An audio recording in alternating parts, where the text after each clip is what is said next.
I guess we're good to go. Alright, cool. So, I wear a Livestrong band just like it's 2004 when it's really cool in middle school. I mean, I still rock it. The reason I still wear it is because I support the whole Cancer Research Foundation that Lance Armstrong started. And, you know, when you wear this, it's a sign that you're supporting the research that's going towards all this, to this terrible disease that's taken the lives of so many people. It doesn't mean that you're necessarily supporting Lance Armstrong himself. So, I mean, that's what I wanted to get out right away, is that Livestrong and Lance Armstrong have to be separated, and he kind of stepped down from his position there just a few weeks ago. So this presentation kind of will separate Lance Armstrong, the philanthropist, and Lance Armstrong, the athlete. And so we're going to start off with a quick commercial that aired by Nike in 2001. This is my body, and I can do whatever I want to it. I can push it, study it, tweak it, listen to it. Everybody wants to know what I'm on. What am I on? I'm on my bike, busting my ass 6 hours a day. What are you on? So looking at this commercial 11 years later, I mean, it's pretty ironic knowing what we know now.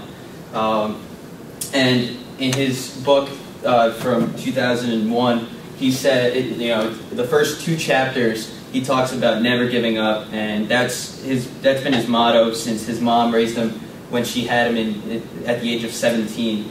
And never giving up, he was able to build a legacy where he was a 7-time Tour de France winner.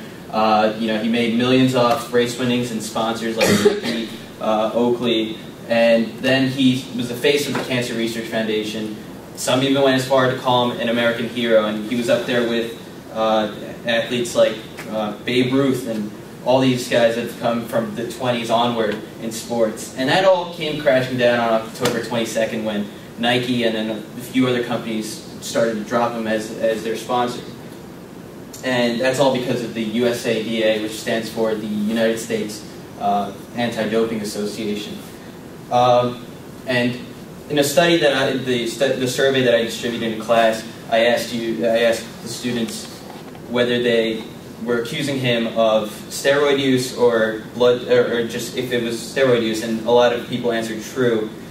It's actually false, because right now the main thing in cycling is blood doping, and the USADA put together a whole investigative team against the U.S. Postal Service team that won. They were part of Lance Armstrong's team. So these are just some of the cyclists that testified to what Travis Tyrod, the director of the investigation, called the most sophisticated and professional blood doping program that the sport has ever seen. The only person that decided not to be a part of it was Lance Armstrong, and he's been fighting these accusations for years now. And it's really ironic how he decided to give up, and it completely went against his life motto that he preached from the very beginning of his career. Now, some went as far to call this a witch hunt since he never tested positive. Well, the USADA's mission statement is right here. They want to preserve the integrity of the sport, inspire true sport, and protect the rights of U.S. athletes. I mean, they wouldn't be going after just one guy with Lance Armstrong. They got to all these other guys, and then they came forward and confessed. It's just Lance Armstrong has been the only one who hasn't. And it's guys like this cyclist right here. His name is Scott Mercier. He was a part of the team, and then the team doctor came up to him and handed him a bag full of pills and vials, and he told him, "You should take these," and he said no. And that's when he realized he didn't want to become a part of the sport, and he just retired right there on the spot. You know, he just didn't like the unlevel playing field that was there. He was quoted in BBC as saying, "I love cycling. It's a beautiful sport, but it would have been very challenging for me to look someone in the eye and tell them I was clean when I knew I wasn't." And just imagine being Lance Armstrong and having to tell that to your kids, and like, you know, just that everything you've done is a lie. And that's kind of the reason he hasn't come forward just yet. it's also money. And his foundation built, raised over $500 million for cancer research. Everyone was supporting this guy on a bike just because of how inspiring of a story it was.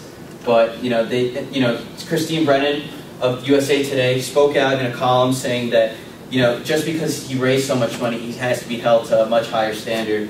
And as I've said before, it's just been a bunch of sponsors have started to drop Armstrong. The number just goes up every day. And the only thing he's had to say is that he's going to step down from his foundation. And it's kind of, the New Statesman writer Ed Smith believes willpower is dangerous, and Armstrong put himself above the law. It kind of, his ego got to his head after a while. He decided to run a triathlon in just a Speedo for no apparent reason, and this comes to the term lancing it. He's really changed as a person.